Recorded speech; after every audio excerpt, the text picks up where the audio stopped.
This one's kind of a loaded gun, right? For I consider the regenerative movement and those that are making that transition to its own industry in itself, right? Which is more, it's a kind of a vertical at this point and a movement, but and almost every industry can move over to it. But one of the biggest challenges that we have as a whole in the regenerative movement and entrepreneurs in this space building business, the challenge is we often get so caught up in our understanding that we don't want to see really the challenges of big business that it's created extractive processes, that we don't want to see our own businesses grow, right? That we only want to see us get to a certain point and we stay at this small point.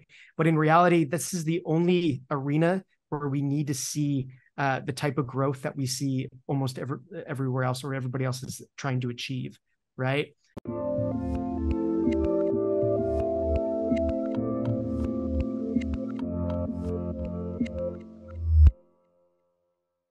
Hey everyone, this is Devin Miller here with another episode of The Inventive Expert. I'm your host, Devin Miller, the serial entrepreneur that's grown several startups into 7- and 8-figure businesses, as well as a founder and CEO of Miller IP Law, where he helps startups and small businesses with their patents and trademarks. If you ever need help with yours, just go to strategymeeting.com, grab some time with us to chat, and we're always here to help. Now, today we've got another great guest on the podcast, Josh Prieto. And that's the closest I'm going to get to pronouncing it right. And Josh, we're going to be talking a little bit about regenerative, if I don't get too tongue-tied, business designs and how you move away from the more exploitive business models, and how you can also focus on collaboration and for the impact business, focusing on marketing and messaging, and then also maybe looking a little bit at tailoring businesses for different regions of the and different geographic locations. So with that much as an introduction, welcome on the podcast, Josh. Hey, thanks for having me. Absolutely excited to have you here. So now I just gave a quick intro of what we're going to be chatting a little bit about, but just as a reminder for the audience, Josh was on our sister podcast, The Inventive Journey. So if you want to find out about Josh's full journey, definitely go and make sure to check out his episode there. But for those people that are just getting to know you or haven't had a chance to check out that episode yet, take a minute or two and just introduce yourself to the audience. Yeah, so my name again is Joshua Prieto. I know it's a hard one to pronounce. We are here in Panama. My wife and I are the co-founders of this business called Seed the DAO, where we are an education and support platform for regenerative entrepreneurship. And basically, what regenerative entrepreneurship is, it's a type of impact business that is working towards, instead of creating businesses that sustain, you've probably heard the term sustainable business, right? Or sustainability. Instead of creating something that just sustains, we want to create and design businesses that regenerate, resources, regenerate people, planet, and future. And the best way to do that is to pattern our business systems off of what nature has already created. So we use a lot of natural systems and align with natural systems to design our businesses in such a way that is helping us to transition away from a lot of the what's often exploitive and extractive in industries. So things like agriculture really work well in this model. And so that's really a small snippet of what we do. And I'm sure we'll dive more into it. But yeah, that's our business at Seeds the DAO, and we work with entrepreneurs from all over the globe, trying to build towards a more regenerative economy. So now, and you started to hit on it, so maybe just following up on that a bit. So regenerative economy, kind of walk us through what you started to touch on it, but what is the goal or the purpose or the motivation? In other words, there's different purposes for business. And for business models, and they're not all mutually exclusive. Some of them is, hey, make money at any cost. Some of it is have a social impact. Some of it is for people to have the lifestyle that they're looking for. There's a myriad of different goals. And so for people that are looking or considering regenerative business, kind of what it would be the goals or the motivation of it.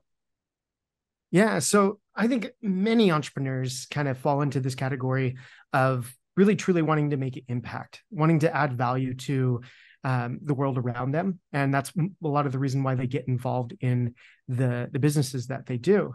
And so we, if you look into, let's just take the agriculture industry because it's land based and it's really easy to explore the principles of regeneration, and building and designing a business around regeneration.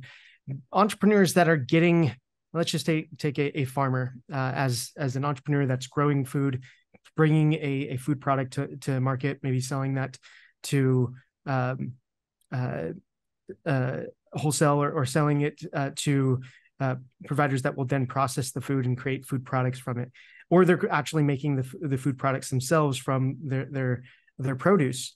That's a business. It's a model. A lot of times there's a lot of inherent systems that are already involved in what they're doing, and some of those systems are actually at a detriment to the land that they're actually creating their produce on. It's at a detriment to the people that are downstream from them if they're doing the typical system of chemical fertilizers and pesticides. And really, what we're trying to do, those that are trying to transition away from that, businesses that are creating those same types of products and adding value through those same types of products, but doing it in a way that doesn't hinder the soil, doesn't use those extractive forces, but rather implements more natural systems. So in the case of farming, you create your own compost on site, right? You grow the right mixtures, or you start doing agroforestry more, and you, instead of doing like a one crop like just corn, you do several different crops that work together and in unison, and maybe a lot of trees, because trees are perennial, and you can grow things alongside them as well. And so you start to diversify, and it's a hard thing to do when the current systems are focusing in on one crop, and that uses all these external inputs to create this crop.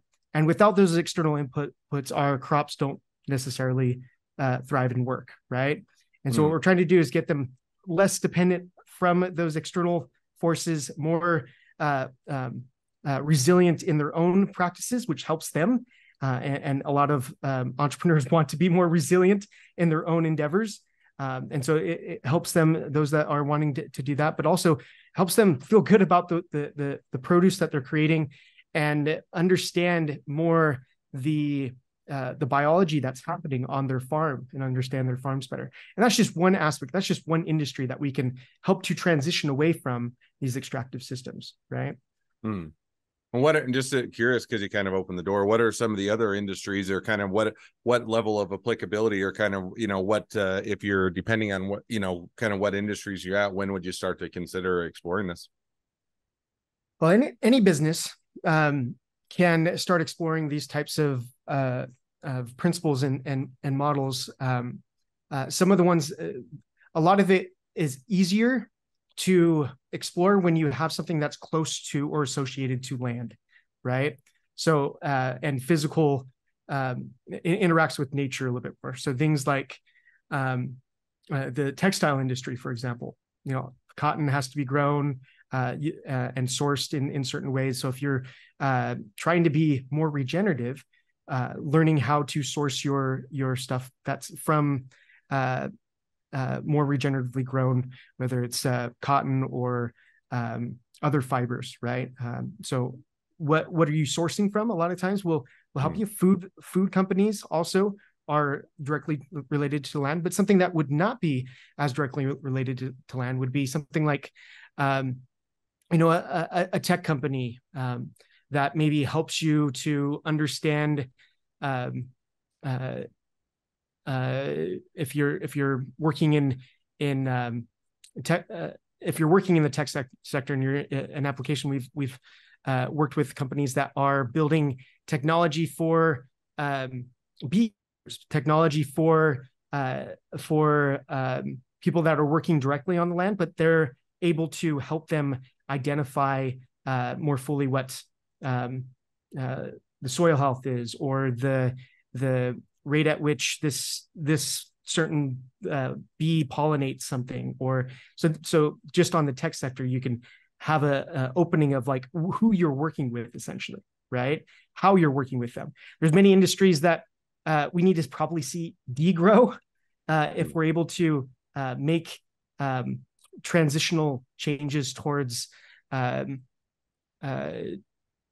regenerative. It's like the example, and it's actually an example in science, and I forget the actual law, the natural law that this is, but you compare it to stepping on the gas of your vehicle, and you redline it for so long. You can only redline a vehicle for so long, right? Before it blows up. It'll usually blow up before the fuel that you put in it depletes, right? And it's the same way with our economic engine, essentially, right? If we have all of these industries that are redlining for growth, and it's growth and business as usual and growth at all costs, those industries will start to kind of implode on themselves. They'll blow up, and it takes the economy with it, right? Whereas if you learn to invest in and create businesses that are needing to scale and grow, which are things that are more focused on regenerative, that are regenerative and renewing resources rather than depleting them, we can actually persist that. So like a marketing business can, that's where my background is, in marketing and branding. I was working with very high growth businesses before I realized that I don't need to see another high tech company do a hockey stick moment to produce more gadgets and widgets and software, and that's depleting resources. Rather, I can work with farmers. I can work with other people that are doing regenerative work, and help us switch over to that type of economy. And that's a little bit of the work that we're doing outside of things that are directly land-based. That makes sense.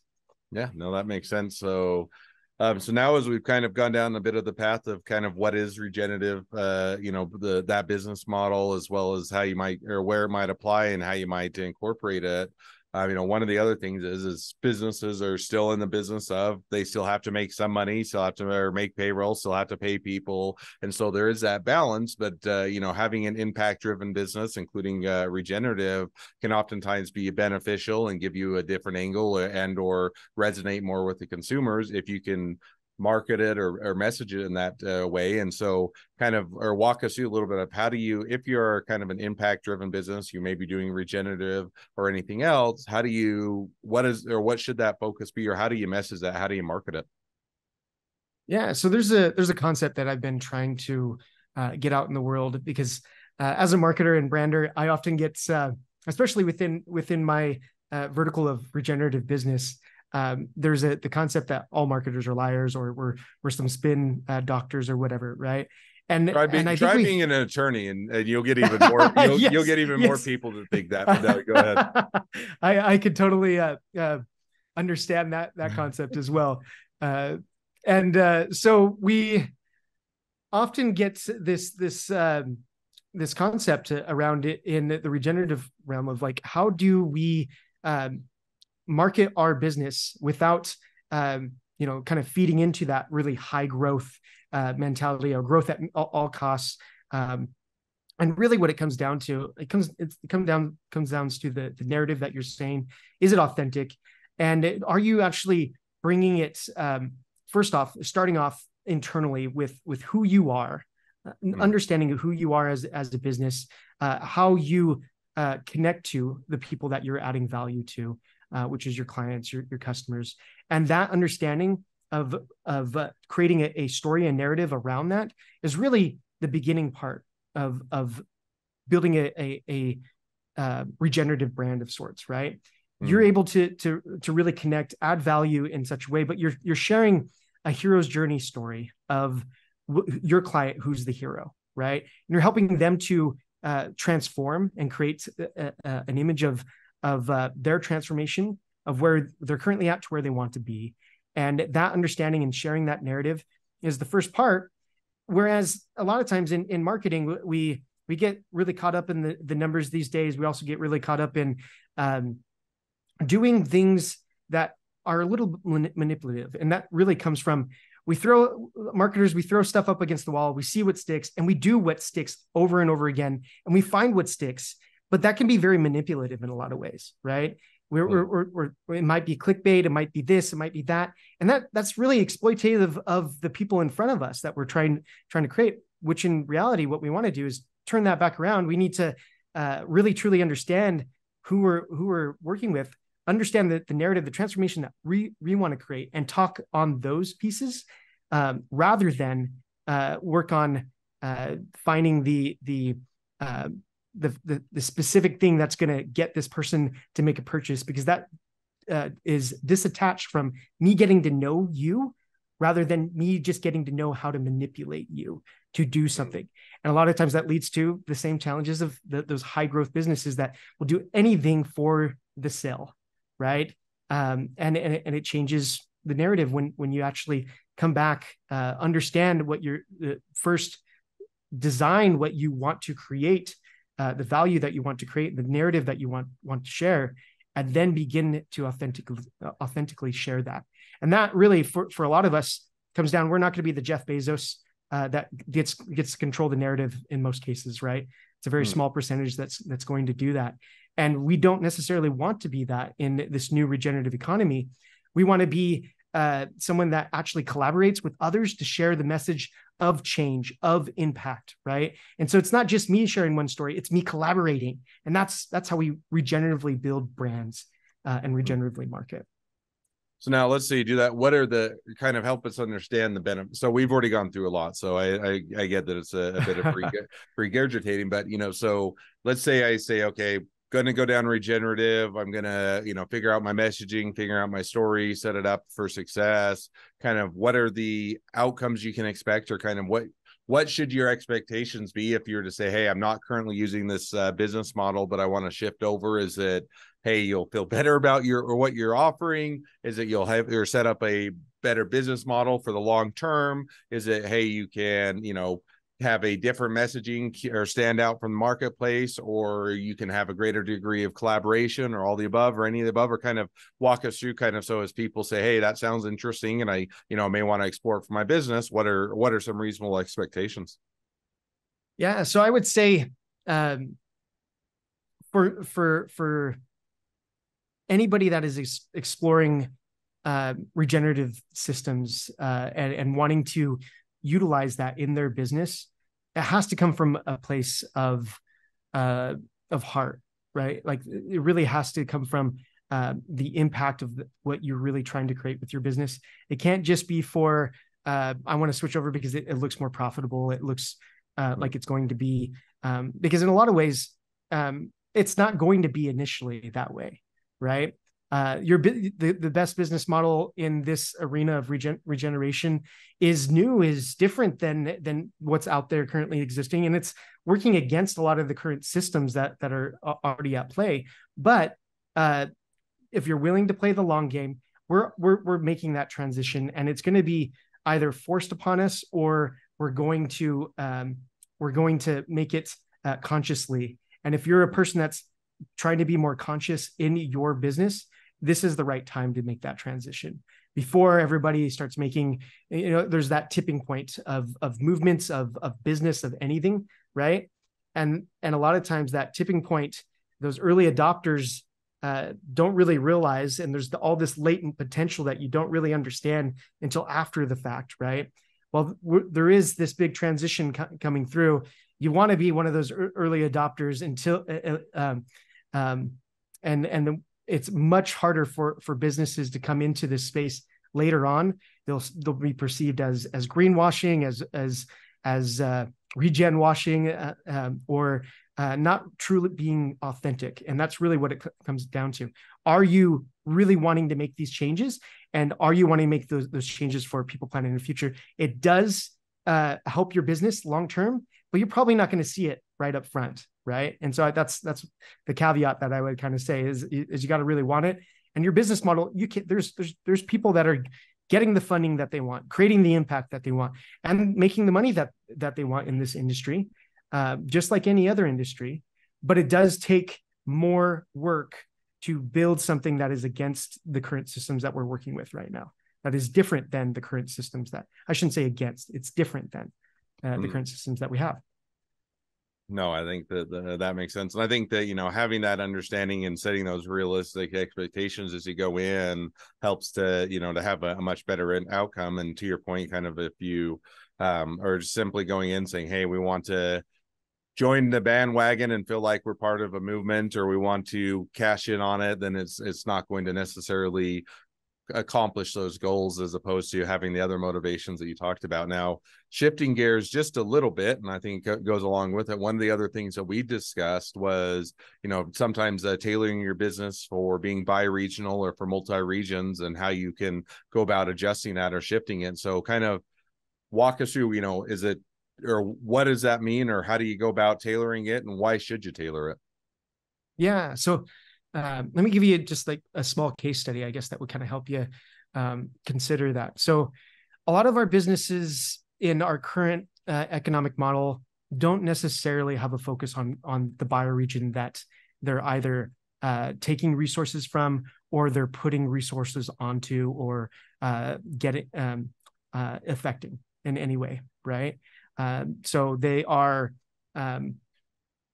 set up in such a way that you can run it on one side of the world, or the other side of the world with slight differences, or you're trying to make this cookie cutter approach in a lot of ways, right? Well, if we're able to, it's created a lot of challenges because we've done that. We don't look at the impacts. We don't see the impacts until maybe it's too late. For example, I'm here in Panama. They grow cacao, chocolate, right? Where does the cacao doesn't necessarily stay here. It doesn't even stay in the economy here. It gets shipped to the States and for processing at Hershey or wherever, right? And so we have this economic challenge for this place, who we have some expat or gringo come in, buy a farm, get the extract cacao from it. Don't put it back into the economy. Put it in. They can exploit, grow that in a very unsustainable way, and then they're out of that country, right? But if we look at things more regeneratively, another side of what you could potentially see, there's one of the first regenerative farms, dairy farms in the States, in California, Alexandria Farm, and they're a great example of being really connected to their local area. Their entire compost system, they have grass-fed cows, dairy cows. They will feed their cows from the grass. They rotate it, so not one area is being depleted, and that it can be regenerated. And grasslands, they will actually create abundance of water, bring water into an area. There are carbon sequestration. Grasses can help in carbon sequestration, and the cows can actually help that grass to grow really well, right? If you're not overgrazing it. So they have regenerative grazing principles, but they're also taking in all of the waste not all the waste, but lots of waste from fisheries, from fish waste, from other food waste over here, and they're making compost out of that. Then they're regenerating or helping the grasslands to grow even quicker, and then feeding the cows. And so you see this loop in this system, that now that they're more locally focused or bioregionally understanding of what's happening, they're able to create services and products and a better regenerative community and economy based upon their focus on and understanding of their local bioregion, right? And that looks different because they're more in grassland areas. Here in Panama, we're more forest areas, and a huge extractive pieces. The vacas or cows here are being, we take down the forest, burn down the forest, and then replace it with grassland. And so we burn, chop and burn, and then replace it with grassland so we can put cows on it. Essentially isn't a very regenerative model.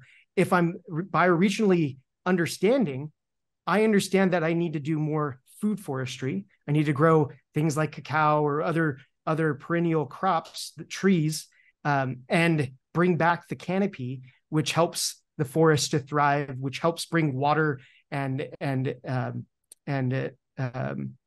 rainfall to this area. If I'm going to desertify the rainforest, and we are desertifying the rainforest by overgrazing, by chopping down rainforest for our cows in these areas. So it depends on where we're at bioregionally on the models that we choose in land-based businesses, or even in tech businesses. When we put up a huge, and I don't think we have to do this, and COVID is a great example of this. We don't have to have these huge office buildings anymore, right?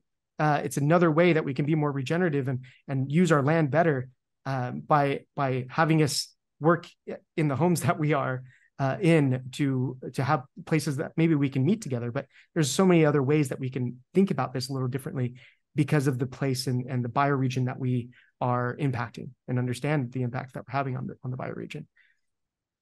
No, I think that all makes sense. Sounds like there's a lot of things to consider, and things that that as you're getting into this and wanting to not just or adjust your business model, that you'd want to incorporate or think about the regions where you're going in and how you might want to adjust or adjust how you approach that. So it sounds like a lot of great information, a lot of great direction. So. Well, now as we're already reaching towards the end of the podcast, feels like we have plenty of more things that we could talk about. So maybe we'll have to have you back on to one of our sister podcasts. But at least for this episode, I always like to wrap up with one question. So we'll jump to that now, which is within your industry, what is the biggest myth and why is it wrong? Well, this one's kind of a loaded gun, right? I consider the regenerative movement and those that are making that transition to its own industry in itself, right? Which is more, it's kind of a vertical at this point and a movement, and almost every industry can move over to it.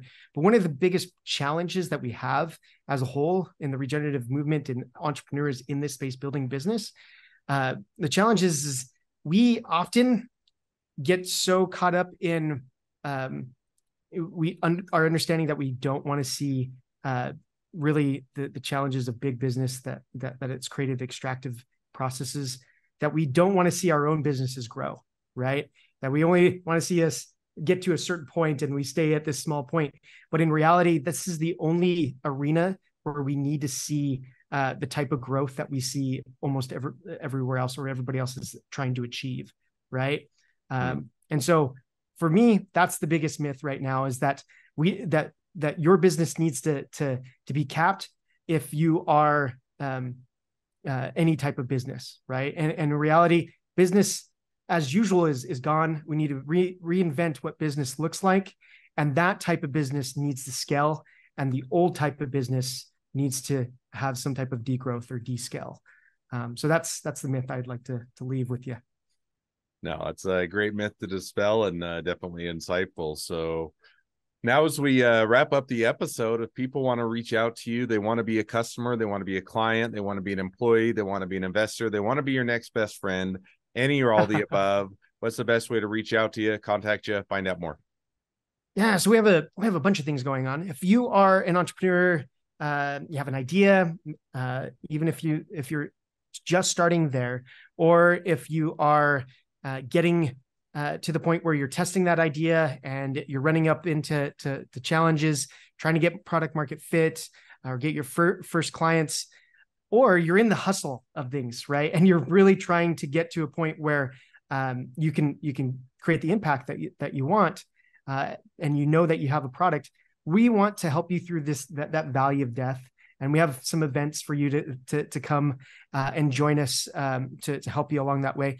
Monthly, we have a think tank for regenerative entrepreneurs to come together, share their battle scars, share what's going on in their business, their challenges, their hopes, desires, work through those together, and work and collaborate really together on creating more regenerative enterprises.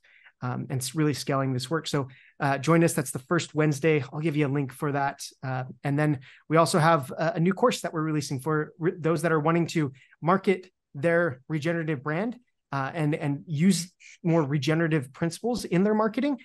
So we built a course called Story Seed, which is going to help you to design your story, help you to interact with your ideal client, and really get your narrative and collaborate with others on shared narratives to get your message out there and to create the impact that you want. So yeah, many ways you can reach out.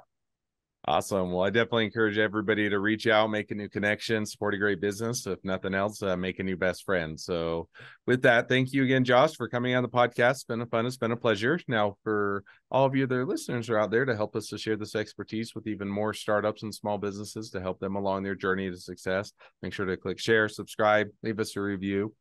And on that note, if you ever need help along your journey with patents, trademarks, or anything else with your startup or your small business, just go to strategymeeting.com, grab some time with us to chat, and we're always here to help. Well, thank you again, Josh, for coming on the podcast, and wish the next leg of your journey even better than the last. All right. Thanks, Devin.